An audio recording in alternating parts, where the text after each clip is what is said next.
Embriones. ¿Cómo se formó el mundo? Con el profesor Dr. A.E. Wilder Smith de las universidades de Oxford, Reading, Londres y Ginebra. Producido por Standard Media International, Hilversum, Holanda y Eden Films, Mesa, Arizona.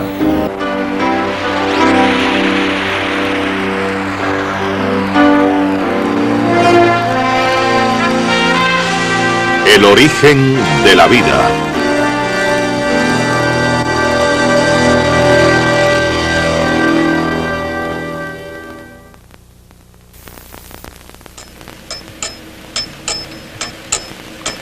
El reloj hace tic-tac. Lentamente sus engranajes van convirtiendo el futuro en pasado. ¿Fue el tiempo el que hizo al reloj? ¿O fueron los engranajes los que hicieron al reloj? En nuestro planeta existen las más diversas formas de vida. Algunas son tan pequeñas que pueden nadar fácilmente en el ojo de una aguja.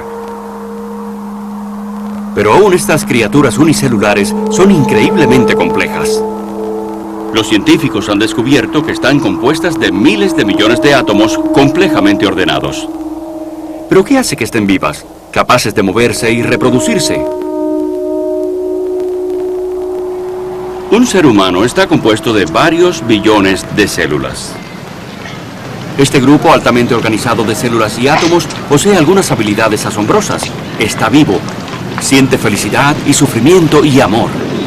Y puede diferenciar entre la belleza y la fealdad y distingue entre lo bueno y lo malo. ¿Cómo ha sucedido esto? ¿Cómo una mera aglomeración de átomos puede realizar cosas tan sorprendentes? Profundicemos un poco en el componente más elemental de nuestro cuerpo, la célula viva. Este modelo nos muestra el núcleo, una parte muy importante. Hablaremos de ella más tarde. Toda criatura maravillosa, viviente en la Tierra, está compuesta por células vivas complejas.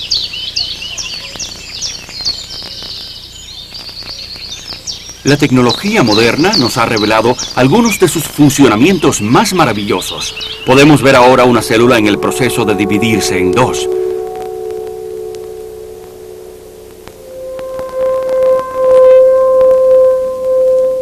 Increíble, ¿no es cierto? Sobre todo si tenemos en cuenta que la célula está hecha de moléculas y átomos sin vida. ¿Qué hace entonces que esté viva? ¿Qué es exactamente la vida? ¿Qué es la vida? La vida es mantenida por la materia. Y la materia tiene que estar bien organizada para sostener la vida. Pero hay un mínimo de organización química necesaria para sostener la vida. Los materialistas dicen que la vida, ya que está compuesta de átomos, moléculas y reacciones químicas, es tan solo química y nada más.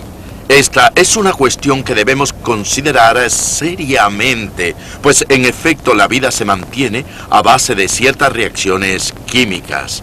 Pero podemos asegurar, solo porque eso es un hecho, que entonces la vida no es nada más que química y, puesto que la química ocurre por casualidad, la vida pudo haber sido originada en un principio como resultado de reacciones químicas casuales.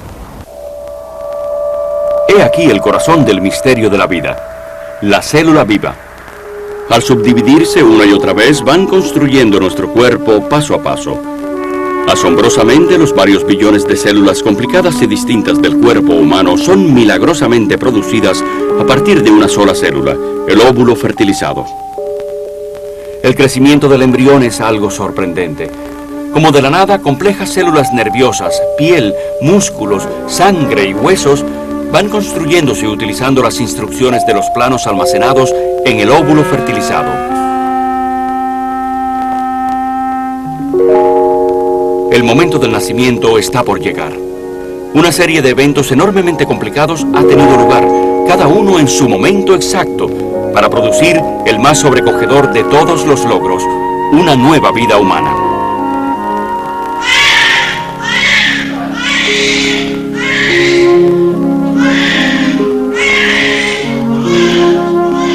Nacemos increíblemente complicados, técnicamente precisos. Somos un maravilloso conjunto de piezas vivas y capaces de crecer. Pero entonces, ¿cómo puede alguien afirmar que la vida solo es cuestión de química?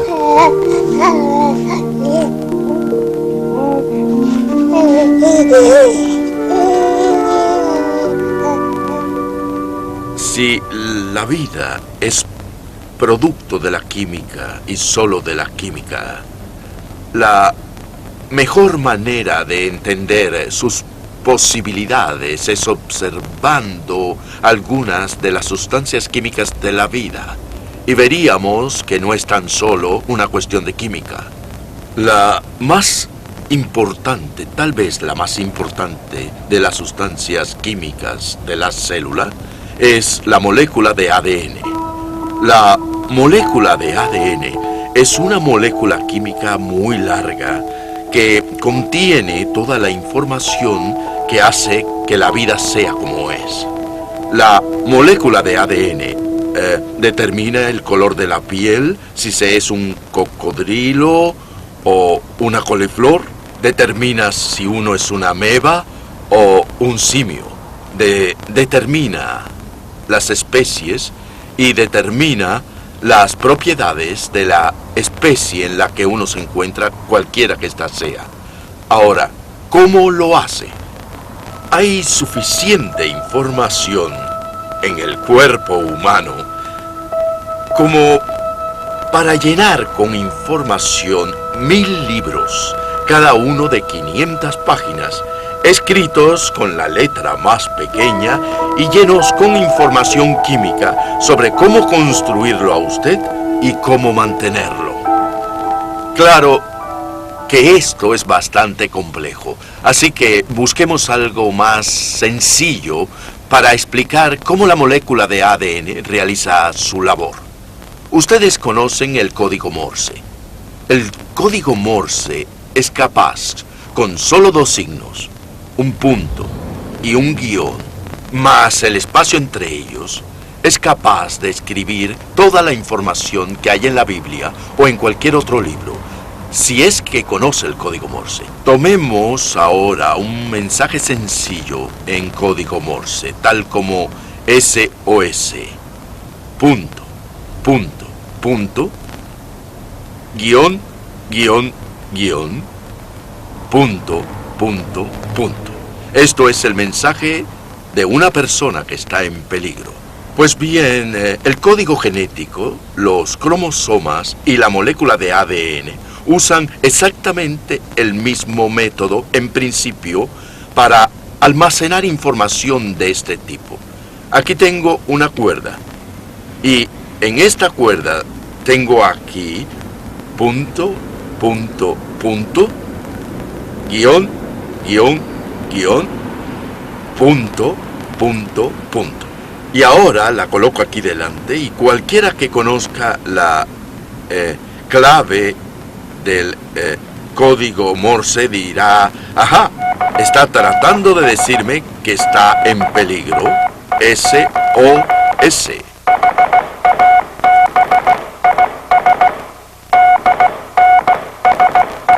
También puedo utilizar cualquier otra secuencia que quiera y puedo utilizar más cuerda para crear secuencias que contentan, digamos, el Salmo 23, el Señor es mi pastor. Y pueden escribirlo todo, tan solo utilizando una cuerda como esta. Ahora bien, la molécula de ADN consiste no de una sola cuerda, sino de dos cuerdas que corren paralelas en forma de espiral. Y colocadas entre las 2 cuerdas hay 4 letras. Las 4 letras del código genético. Y esas 4 letras del código genético son sustancias químicas simples.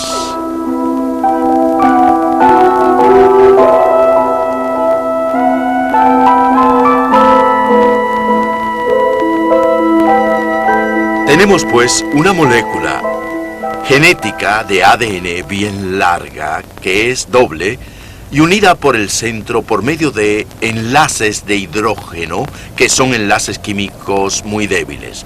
Cuando la célula se divide, esta sencillamente se abre en dos como una cremallera y una mitad va a una célula y la otra mitad va a la otra. Es un mecanismo maravilloso, digno de admiración, pues esto significa que se puede duplicar la información contenida en 1000 libros de 500 páginas cada uno, escrito en letra pequeña, en un sistema como este, en unos 20 minutos. ¿Se imaginan lo que sería mecanografiar la información de 1000 libros de 500 páginas en 20 minutos sin cometer errores?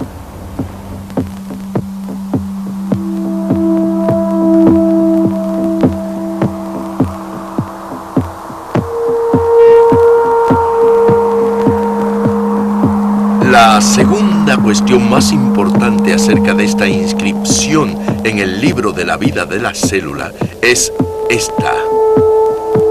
La molécula es capaz de leerse a sí misma.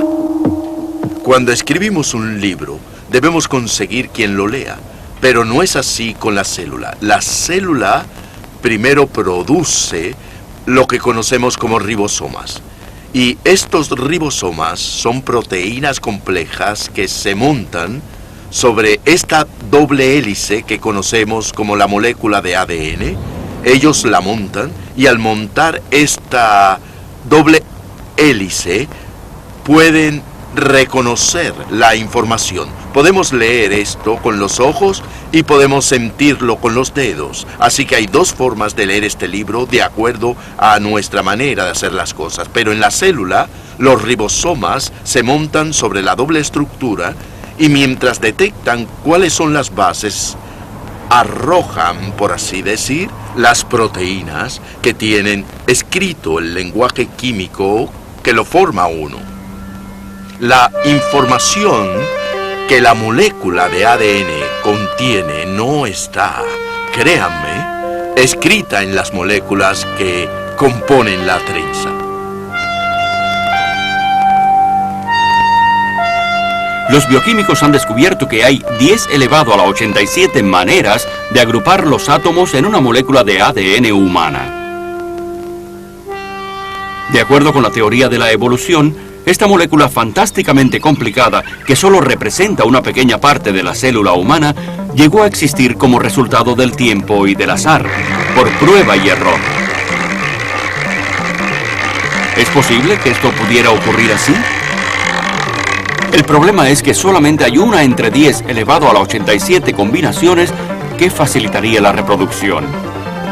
Recuerden que 10 elevado a la 87 potencia equivale a un 10 seguido de 87 ceros. La mayoría de los evolucionistas dicen que el universo tiene de 10 a 20.000 millones de años de existencia. ¿Sabe cuántos segundos hay en 20.000 millones de años? Menos de 10 elevado a la 18 potencia. Así que si intentáramos cada segundo una combinación por prueba y error durante 20.000 millones de años, no alcanzaría el tiempo para formar ni una molécula, aun empleando todo el tiempo que los evolucionistas dicen que el universo lleva de existencia. La célula, con una información química como esta, no pudo formarse solamente por la química de las moléculas de las que está construida.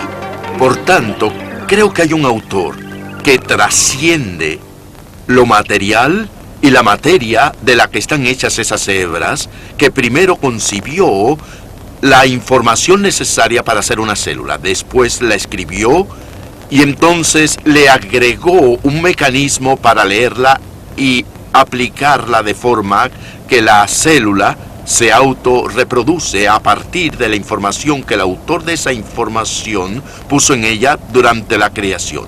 Por lo tanto, estoy como científico convencido de que la sola química de la célula no es suficiente para aplicar sus actividades, a pesar de que estas son químicas.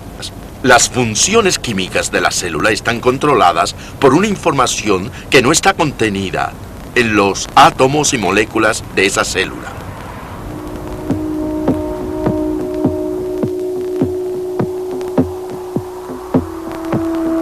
El Génesis dice: En el principio, Dios creó. Creó la materia de la nada. Tomó la materia y la convirtió en toda clase de formas distintas. Las células vivas, pequeñas criaturas vivientes de una o varias células. Creó los insectos, como estas hormigas, siempre ocupadas en su quehacer diario. Y desde luego, las aves voladoras, como esta pequeña gaviota. La Biblia dice que una inteligencia superior creó la materia y creó la vida.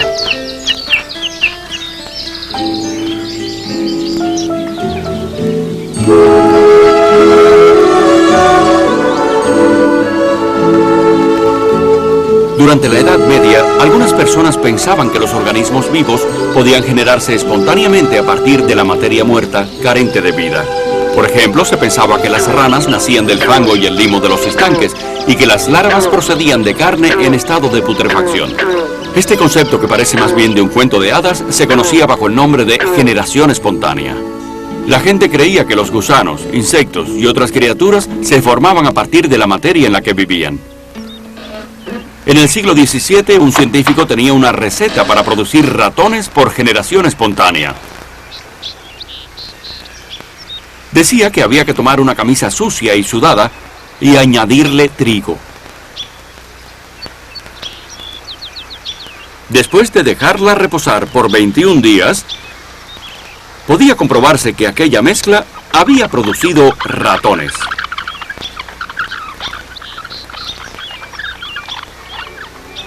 En 1668, un italiano llamado Redi se preguntó si realmente la carne podía producir las larvas que se encuentran en la carroña. Hizo algunos experimentos y demostró que la carne en descomposición no producía larvas a menos que las moscas llegaran hasta ella. Pero fueron pocos los que prestaron atención a este experimento. Fue el famoso científico francés Pasteur quien más tarde probó en forma concluyente que ningún ser viviente puede surgir de la materia estéril sin vida. En otras palabras, la vida siempre proviene de otra vida. Los científicos están tan seguros de esto que lo han convertido en una ley, la ley de la biogénesis.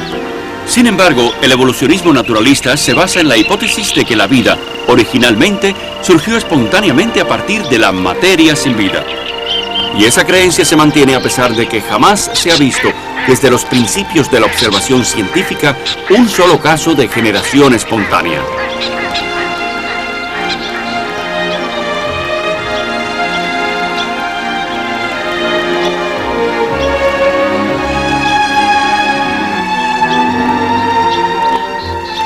Los evolucionistas creen que la vida surgió espontáneamente de una sopa primaria.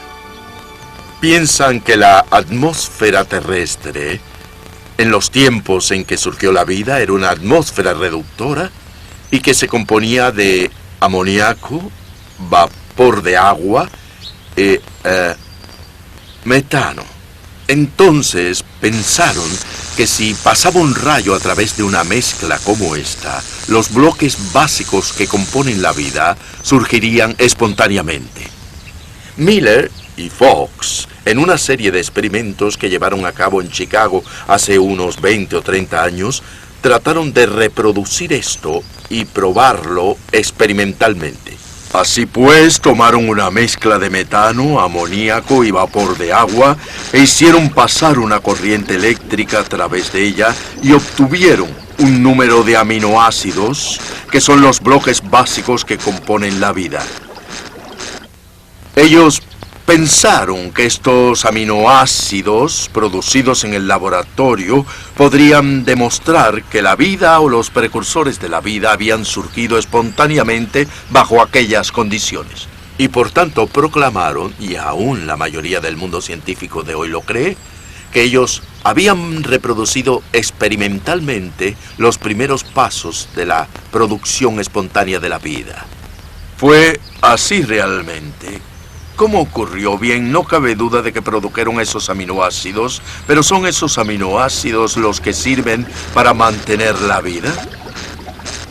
La respuesta es rotundamente no, porque las proteínas vitales están formadas exclusivamente de aminoácidos del tipo izquierdo, llamados también levógiros, y no pueden contener del tipo derecho o destrógiros. Los producidos en el laboratorio fueron una mezcla de ambos. Consideraciones similares pueden aplicarse a la producción de la molécula de ADN, que debe tener exclusivamente moléculas derechas, pero la vida no puede usar mezclas porque la estereoquímica no sería aceptable. Es precisamente por esa razón de que se produjeron mezclas racémicas que la vida no pudo haber surgido espontáneamente de una sopa primaria de este tipo. Su estereoquímica no es la apropiada.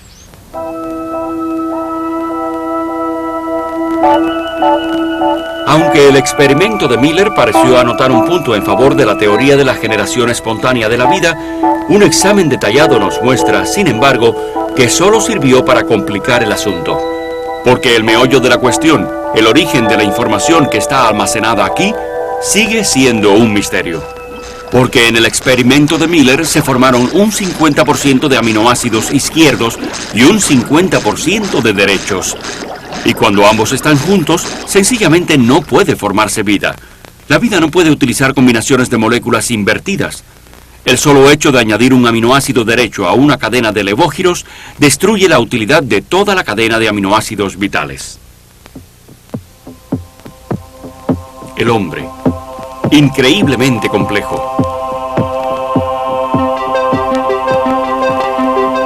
Observemos el cerebro humano.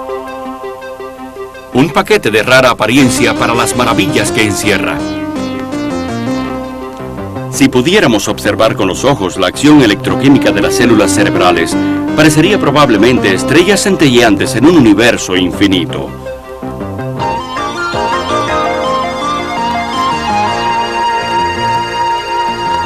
Las entre 10 a 100 mil millones de células cerebrales forman billones de interconexiones.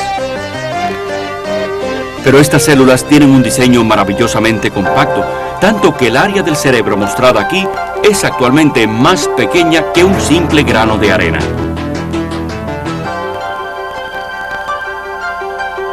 Cada pulgada cúbica de cerebro contiene por lo menos 100 millones de células nerviosas, conectadas entre sí por 16.000 kilómetros de fibras.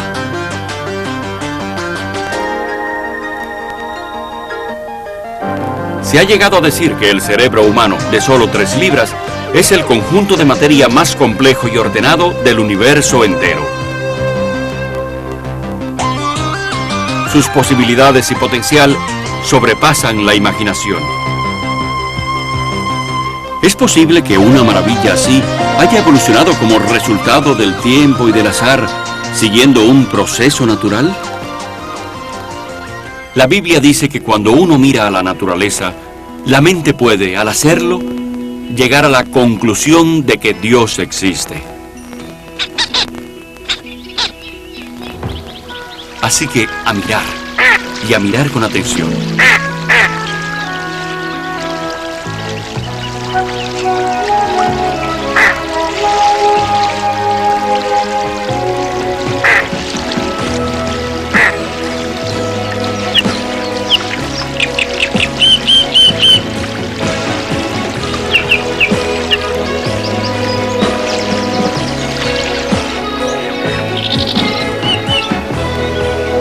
Y Dios dijo, produzca la tierra animales vivientes en cada género, animales domésticos, reptiles y bestias de la tierra según sus especies. Y fue hecho así. Hizo pues Dios las bestias de la tierra según sus especies y los animales domésticos y todo reptil según su especie.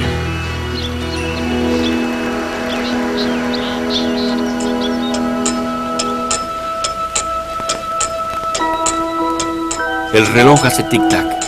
Al igual que las sustancias químicas que sostienen la vida, sus engranajes se mueven, convirtiendo lentamente el futuro en pasado. ¿Quién hizo el reloj?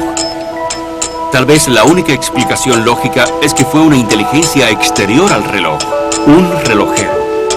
Piénselo. Ahora recuerden que al principio del programa vimos un modelo de molécula de ADN y vimos que debía estar ordenada como lo está un libro, para almacenar información y poder entregarla para que nueva vida pueda ser reproducida. Bien, esa información no reside como tal en la materia inorgánica primaria.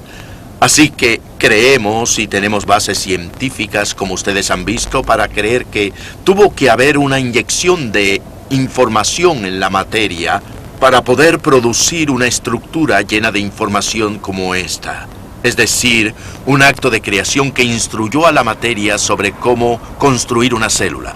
Por tanto, el hombre que cree en el creacionismo no se estremece si un bioquímico entra en su laboratorio y toma las partículas de tierra más pequeñas, el polvo de la tierra, las sustancias químicas de la tierra, y con su espíritu organiza las moléculas y átomos que forman esta vida, haciendo un virus y con el tiempo una célula primitiva, pues él le ha inyectado inteligencia a la materia para poder lograrlo. Cuando vemos la belleza de la naturaleza a nuestro alrededor, aquí tenemos una flor de trébol, cuando consideramos que todo ello creció de materia inyectada con información del tipo que yo he estado describiendo, no podemos menos que maravillarnos ante la sabiduría del Creador, quien posee el sentido de la belleza para concebirlo y la habilidad técnica para realizarlo. Y yo me siento maravillado al mirar la naturaleza a mi alrededor, al ver cómo Dios la creó técnicamente y al reconocer la belleza de su alma al realizarlo.